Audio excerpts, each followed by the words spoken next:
ہم کیا کسی کے علم میں یہ بات ہے کہ اگر ایک دودھ دینے والی حاملہ بھینس کو درست خوراک نہ دی جائے تو اس کا جسم اپنے اندر پلنے والے کٹرے کو کیلشیم فراہم کرنے کے لیے اپنی ہی ہڈیوں کو پگھلانا شروع کر دیتا ہے؟ جی ہاں، یہ ایک انتہائی تلخ حیاتیاتی حقیقت ہے۔ بالکل۔ تو جے کیو گلوبل ایگریکلچر کے اس خصوصی سیمینار میں خوش آمدید، یا آپ اسے ایک تفصیلی جائزہ بھی کہہ سکتے ہیں۔ آج کی اس نشست میں ہم جانوروں کی اسی سائنسی اور حیاتیاتی دنیا پر ایک بہت گہری نظر ڈالنے والے ہیں۔ صحیح بات ہے، اور یہ کوئی عام گفتگو نہیں ہے۔ ہاں، یہ گفتگو خالصتاً buffalo care and management guide 2026 پر مبنی ہے، جسے سینئر سوئل سائنٹسٹ اور ایکسپرٹ کنسلٹنٹ جناب محمد جاوید قمر صاحب نے مرتب کیا ہے۔ بالکل، اور میں سمجھتی ہوں کہ یہ کوئی معمولی موضوع نہیں ہے۔ دیکھیں، بھینس کو عام طور پر بلیک گولڈ یا کالا سونا کہا جاتا ہے، لیکن کسانوں کے لیے اس بلیک گولڈ سے بہترین منافع حاصل کرنے کے لیے محض وہ جو سینہ بسینہ چلنے والے روایتی طریقے ہیں نا، ان پر انحصار کرنا اب کافی نہیں رہا۔ واہ، واقعی اب باقاعدہ سائنسی پروٹوکولز پر عمل کرنا بالکل ناگزیر ہو چکا ہے۔ بہت خوب۔ سننے والوں کے لیے میں یہ واضح کر دوں کہ اس وقت میرے سامنے اسکرین پر ایک انتہائی جامع 20 سلائیڈز پر مشتمل پریزنٹیشن موجود ہے۔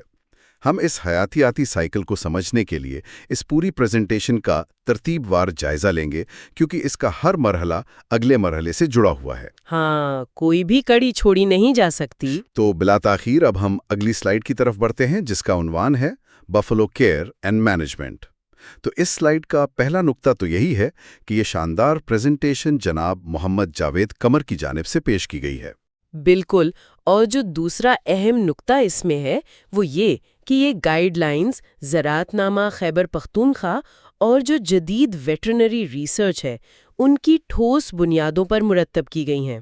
ہاں، اور تیسری بات یہ لکھی ہے کہ اس میں زیادہ پیداوار اور جانوروں کی صحت کے لیے باقاعدہ سائنٹیفک پروٹوکولز وضع کیے گئے ہیں۔ صحیح، اور چوتھا اور سب سے اہم نقطہ یہ ہے کہ یہ کوئی عام فہرست نہیں ہے، بلکہ یہ بائیولوجیکل لائف سائیکل یعنی حیاتیاتی دور حیات کے مطابق مرحلہ وار نگہداشت کا ایک مکمل خاکہ ہے۔ یعنی جانور کی ضرورتیں اس کی عمر اور حمل کے حساب سے بدلتی ہیں۔ بالکل، یہی اس پوری گائیڈ کی جان ہے۔ ہمیں جانور کو ایک مشین نہیں بلکہ ایک جیتا جاگتا جاندار سمجھنا ہے۔ اور اس دورانیے کی شروعات ظاہر ہے ایک درست نسل کے انتخاب سے ہوتی ہے۔ اب ہم اگلی سلائیڈ کی طرف بڑھتے ہیں، جس کا عنوان ہے فیمس بفلو بریڈز۔ اس سلائیڈ کا پہلا نقطہ یہ ہے کہ پاکستان میں دنیا کی بہترین ڈیری بھینسوں کی نسلیں پائی جاتی ہیں۔ ہاں، خوش قسمتی سے ہمارے پاس بہترین نسلیں ہیں۔ اور دوسرا نقطہ یہ بتاتا ہے کہ نیلی راوی کا تعلق بنیادی طور پر پنجاب کے علاقوں جیسے لاہور، شیخوپورہ اور راوی کے اطراف سے ہے۔ اچھا، اور تیسرا نقطہ یہ ہے کہ کنڈی نسل جو ہے وہ سندھ، جنوبی پنجاب اور بلوچستان کے علاقوں میں پائی جاتی ہے۔ صحیح، اور چوتھی بات، ازاخیل نسل خیبر پختونخوا کے علاقوں مثلاً سوات، بنیر اور دیر میں موجود ہے۔ یہاں میرا ایک الجھن بھرا سوال ہے، کسانوں کو ان نسلوں کی جغرافیائی اہمیت پر اتنا زور کیوں دینا چاہیے؟ دیکھیں، اس کی وجہ بہت سادہ ہے۔ جانور کی جینیات اس کے مقامی ماحول سے مطابقت رکھتی ہے۔ ہاں، وہ تو ہے۔ مثال کے طور پر نیلی راوی پنجاب کے میدانی علاقوں کی سخت گرمی برداشت کر سکتی ہے، جبکہ ازاخیل نسل نے سوات کے سرد اور پہاڑی ماحول کے حساب سے خود کو ڈھالا ہوا ہے۔ اوہ، اچھا۔ اگر کسان غلط جغرافیے میں غلط نسل لے جائے گا تو جانور شدید ہیٹ سٹریس کا شکار ہوگا اور اس کی پیداوار آدھی رہ جائے گی۔ بہت زبردست نقطہ، یعنی بنیاد ہی درست ہونی چاہیے۔ اب جب جانور فارم پر آ گیا اور حاملہ ہو گیا تو سائنس کیا کہتی ہے؟ اب ہم اگلی سلائیڈ کی طرف بڑھتے ہیں، جس کا عنوان ہے پریگننسی کیئر۔ اس سلائیڈ میں پہلا نقطہ حاملہ بھینسوں کی دیکھ بھال اور ان کی حیاتیاتی ضروریات کا تعارف کرواتا ہے۔ بالکل، اور دوسرا نقطہ بتاتا ہے کہ یہ مرحلہ محض بچے کی پیدائش کا نہیں ہے، بلکہ یہ ایک انتہائی منافع بخش لیکٹیشن سائیکل یعنی دودھ کی پیداوار کی اصل بنیاد ہے۔ ہاں، اور تیسری بات یہ لکھی ہے کہ حمل کے آخری مہینوں میں غذائی ضروریات میں بہت نمایاں اضافہ ہوتا ہے۔ صحیح. اور چوتھی بات یہ کہ اس محتاط دیکھ بھال سے ماں اور کٹڑے دونوں کی صحت یقینی بنتی ہے. میرا سوال یہ ہے کہ ہم دودھ کی پیداوار کی بنیاد اس حمل کو کیوں کہہ رہے ہیں؟ کیونکہ میں سمجھتی ہوں کہ جو بھینس حاملہ ہے نا، وہ دراصل اندر سے 2 محاذوں پر توانائی خرچ کر رہی ہوتی ہے. یعنی بچہ بھی پال رہی ہے اور دودھ بھی دے رہی ہے. اگر آخری مہینوں میں اس اضافی ضرورت کو پورا نہ کیا جائے تو ماں اتنی کمزور ہو جائے گی کہ اگلی بیانت میں وہ دودھ ہی نہیں دے پائے گی. سمجھ گیا. اور اسی لیے اگلا مرحلہ آتا ہے جسے ہم ڈرائی پیریڈ کہتے ہیں. اب ہم اگلی سلائیڈ کی طرف بڑھتے ہیں جس کا عنوان ہے benefits of the dry period. اس کا پہلا نقطہ یہ ہے کہ حیوانہ یعنی اڈر کو آرام دینا ضروری ہے تاکہ دودھ بنانے والے خلیے دوبارہ بن سکیں. ہاں، اور دوسرا نقطہ یہ ہے کہ آخری مہینوں میں کٹرے کی کل 40% نشوونما ہوتی ہے. اچھا، اور تیسرا نقطہ یہ ہے کہ مناسب خشک عرصہ اگلی بیانت میں زیادہ پیداوار کی ضمانت ہے. اور چوتھا نقطہ یہ صحت مند ماں اور ایک مضبوط کٹرے کی پیدائش کو یقینی بناتا ہے. یہ تو مجھے بالکل کسی بڑی فیکٹری کی اوور ہالنگ جیسی بات لگتی ہے، جہاں مشینوں کو کچھ دیر کے لیے بند کر کے ان کی مرمت کی جاتی ہے. کیا واقعی خلیے دوبارہ بنتے ہیں؟ آپ کی یہ فیکٹری والی مثال 100% درست ہے. حیوانہ دراصل دودھ بنانے والی فیکٹری ہے. صحیح. دودھ دینے کے دوران اس کے جو ملک پروڈیوسنگ سیلز ہیں وہ مسلسل ٹوٹ پھوٹ کا شکار ہوتے ہیں. جب ہم اسے آرام دیتے ہیں تو پرانے خلیے ختم ہو کر نئے اور تازہ خلیے جنم لیتے ہیں. واہ. ورنہ اگلی بیانت میں دودھ کی پیداوار 20 سے 30% تک گر سکتی ہے. اور اس اوور ہالنگ کو شروع کرنے کا بھی ایک مخصوص سائنسی طریقہ ہے. اب ہم اگلی سلائیڈ کی طرف بڑھتے ہیں جس کا عنوان ہے ڈرائنگ آف سٹیپس. اس کا پہلا نقطہ بہت واضح ہے کہ جب بھینس 7.5 ماہ کی حاملہ ہو جائے تو دودھ لینا بالکل بند کر دینا چاہیے. اور دوسرا نقطہ یہ ہے کہ ذہنیت کو مسلسل دودھ نکالنے کے بجائے اب آرام دینے پر مرکوز کریں. ہاں، اور تیسرا نقطہ ایک انتباہ ہے کہ اچانک دودھ بند نہ کریں بلکہ جانور کو اس مرحلے کے لیے تیار کریں. بالکل. اور چوتھا نقطہ یہ ہے کہ خوراک میں تبدیلی شروع کریں تاکہ دودھ کی پیداوار قدرتی طور پر کم ہو. یہاں مجھے ایک الجھن ہے. اگر کوئی کسان اچانک دودھ نکالنا بند کر دے تو کیا جانور کو شدید تکلیف یا سوجن کا سامنا نہیں کرنا پڑے گا کہ یک دم بند نہ کریں؟ اچھا. دیکھیں، اگر ایک جانور روزانہ 10 لیٹر دودھ بنا رہا ہے اور آپ یک دم چوائی روک دیں تو حیوانے میں دودھ بھر جائے گا، شدید دباؤ پیدا ہوگا اور جانور بخار اور تکلیف میں مبتلا ہو جائے گا. ہمیں اس کے جسم کو سگنل دینا ہے کہ اب دودھ کی ضرورت نہیں ہے. اوہ، اور وہ سگنل خوراک کے ذریعے دیا جاتا ہے. اب ہم اگلی سلائیڈ کی طرف بڑھتے ہیں جس کا عنوان ہے سیسیشن میتھڈ. اس میں دودھ روکنے کا طریقہ بتایا گیا ہے. پہلا نقطہ ہے کہ ونڈے کی مقدار بالکل کم یا بند کر دیں. صحیح. اور دوسرا نقطہ ادنا درجے کا خشک چارہ جیسے بھوسا اور ٹانڈے کھلائیں. ہاں. اور تیسرا انتہائی حیران کن نقطہ ہے کہ تازہ پانی پینے کے لیے دن میں صرف 1 مرتبہ دیں. اور چوتھا نقطہ، یہ اقدامات تب تک جاری رکھیں جب تک دودھ آدھے لیٹر تک نہ آ جائے. 1 منٹ، یہ پانی کم کرنے والی بات تھوڑی سخت نہیں لگتی؟ اس میٹابولک شفٹ کے پیچھے اصل سائنس کیا ہے؟ بظاہر یہ سخت لگتا ہے لیکن میں بتاتی ہوں، یہ ایک حیاتیاتی ہیک ہے. دودھ کا 87% حصہ پانی ہوتا ہے. اچھا. یہ تو ہے. تو جب ہم پانی دن میں صرف 1 بار دیتے ہیں اور پروٹین والا ونڈا بند کر دیتے ہیں تو جانور کے میٹابولزم کو ایک پیغام ملتا ہے کہ اب باہر وسائل کم ہیں. واہ. اس کا بقا کا نظام متحرک ہوتا ہے اور وہ دودھ کی فیکٹری کو شٹ ڈاؤن کر کے ساری توانائی پیٹ میں موجود کٹڑے کی طرف موڑ دیتا ہے. زبردست. لیکن اس پورے عمل میں احتیاط بھی بہت ضروری ہے. اب ہم اگلی سلائیڈ کی طرف بڑھتے ہیں جس کا عنوان ہے ہیلتھ سیفٹی.